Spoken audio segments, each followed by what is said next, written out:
हरियाणा में सबसे पहले अपने कैंडिडेट चुनाव मैदान में उतारने वाली बीजेपी अब ताबड़तोड़ रैलियां करने जा रही है। भिवानी महेंद्रगढ़ संसदीय क्षेत्र के परिप्रेक्ष्य में बात करें तो एक रैली यहां पर आयोजित की जा चुकी है भिवानी विधानसभा क्षेत्र की विधायक घनश्याम दास सर्राफ के संयोजन में।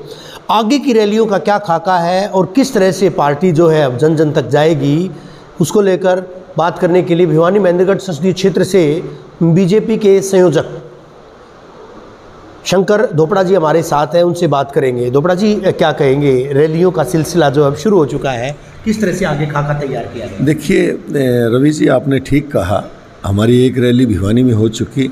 माननीय मनोहर लाल जी पूर्व मुख्यमंत्री जो है उस रैली में आए थे। ऐसी ही हमारी 8 रैलियां और होनी हैं, जिसमें से अगर मैं भिवानी ज़िले की बात करूं तो हमारी 2 रैलियां, एक 29 तारीख को हमारी लोहारू में होगी, एक 30 तारीख को हमारी तोसाम में होगी।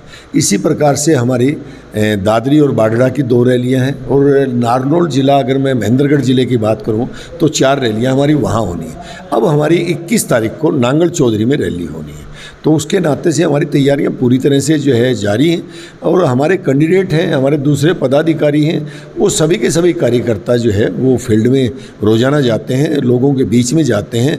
और लोगों से जो मोदी सरकार ने पिछले 10 साल में जो काम किए, उनकी पूरी जो है आप ये कहें कि जो कार्यशैली है, जो उसके बारे में, उनके कार्यों के बारे में, वो सारा जनता के बीच में जा कर के बताते हैं जाहिर तौर पर। इसके अलावा रैलियों से इतर अगर बात करें, कैंपेनिंग किस तरह से की जा रही है? नया क्या है इस बार कैंपेनिंग में? क्या मोदी जी के नाम पर ही या कैंडिडेट के नाम पर भी कहीं ना कहीं, या बीजेपी के नेता जो है खुद के स्तर पर भी, चाहे लक्ष्मण यादव जी की बात करें, हालांकि इस लोकसभा क्षेत्र के प्रभारी हैं वो, दूसरे तमाम जो चाहे विधायकों की बात करें, पूर्व विधायकों की बात करें, पूर्व डिप्टी स्पीकर की बात करें, वो भी इसी हल्के में आते हैं।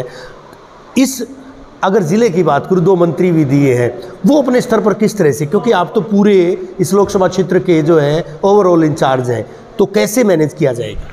नहीं, आपने बिल्कुल ठीक पूछा और ये ठीक ही आपने बताया कि हमारे पास में तो 2 की बजाय, अगर मैं संसदीय क्षेत्र की बात करूं तो हमारे पास 3 मंत्री हैं, अभय जी भी हैं। तो ये सारे लोग जो है लगे हुए हैं। और मैं अगर जो है, जैसे अभी आपने जो जिक्र किया, अब जेपी दलाल जी हमारे मंत्री हैं, और जेपी दलाल जी पूरा टाइम फील्ड में रहते हैं, एक एक कार्यकर्ता से मिलना और बिल्कुल कीनली जो अपन कहें वो मॉनिटरिंग कर रहे हैं सारे इसकी ज़िले में। और इसी प्रकार से चाहे हमारे जो हैं रामविलास जी हैं, बहन संतोष जी हैं, अभय जी हैं, सीताराम जी हैं, ओम प्रकाश जी हैं। और अभी जैसे मैंने जिक्र किया था कि तोसाम में हमारी 30 तारीख को रैली है। आज से ही हमारे, क्योंकि ये रैलियाँ हमारी कल ही अनाउंस हुई है, और आज से ही हमारे कार्यकर्ता घर घर जा कर के या गांव गांव जा कर के लोगों को न्योता देने का काम कर रहे हैं। ये हमारी जो रैली है तोसाम वाली, जैसे मैंने अभी चर्चा की आपसे, ये रैली हमारी कैरू में प्रस्तावित है। तो 11 बजे का ही टाइम रहेगा। आप और देखिए कि आजकल गर्मी बहुत ज़्यादा है, और उसकी इतना होने के बावजूद भी जनता का रिस्पॉन्स बहुत अच्छा आ रहा है। और लोग बाग जो है बहुत भारतीय जनता पार्टी के पक्ष में उन्होंने मन बना लिया कि तीसरी बार जो है माननीय मोदी जी को ही वो लाना चाहेंगे। और आपने जिक्र किया कि मोदी जी के नाम पर, दूसरे पर, तो मोदी जी के नाम पर, मोदी जी के काम पर, दोनों पर तो ये है ही है। लेकिन भारतीय जनता पार्टी की अपनी भी निष्ठाएं हैं और अपना भी जो है वो काम जो है भारतीय जनता पार्टी ने, चाहे वो 1951 से जो हमने लिया था, एक जो है देश में 2 संविधान, 2 प्रधान, 2 निशान नहीं रहेंगे, और वो माननीय मोदी जी ने इतने सालों के बाद जो है पूरा किया है। और अभी जो हमारे जो पुराने से पुराने जो संकल्प जो हमने लिए थे वो पूरे किए हैं। और अब भी भारतीय जनता पार्टी ने आज जो संकल्प पत्र जारी किया, मैंने पूरा पढ़ा नहीं, लेकिन उसमें फिर से ज्ञान का जिक्र है, और जो है गरीब का, युवा का, अन्नदाता का, नारी का, सबका। और आप देखें 11 करोड़ प्रधानमंत्री आवास योजना के नाते जो है मकान दिए गए, जिसमें 55% मकान जो है महिलाओं के नाम थे। 11 करोड़ इज्जत घर दिए गए बनवा करके। उसी मैं बीच में रोकूंगा, यहाँ जो है एक लोकसभा प्रत्याशी के साथ साथ विधानसभा के जो टिकटार्थी हैं, कहीं न कहीं वो भी पूरी तरह से अपने शक्ति प्रदर्शन कर रहे हैं। माना जा सकता है कि विधानसभा की तैयारियां भी अब साथ हैं। नहीं, आपने बिल्कुल ठीक कहा।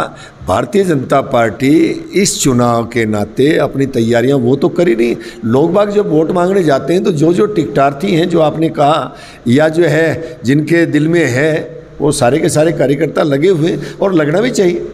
भारतीय जनता पार्टी का एक एक कार्यकर्ता, रवि जी मैं आपको एक बात बताऊं, 1932 बूथ हैं हमारे इस लोकसभा क्षेत्र में, 1932 बूथ पड़ते हैं और हमारा हर बूथ का कार्यकर्ता मैदान में उतरा हुआ है ऑलरेडी। बाकी तो जब टिकटों का बंटवारा जब करेंगे तब लगेंगे, नहीं लगेंगे, लेकिन भारतीय जनता पार्टी का कार्यकर्ता, ये तो हमारी सौभाग्य है कि इतनी जल्दी हमारी टिकटें 2.5 महीने पहले ही हमारी टिकटें अनाउंस कर दी गई थी, लेकिन फिर भी भारतीय जनता पार्टी का कार्यकर्ता ये सोच के चलता है कि उसका प्रत्याशी कमल का फूल।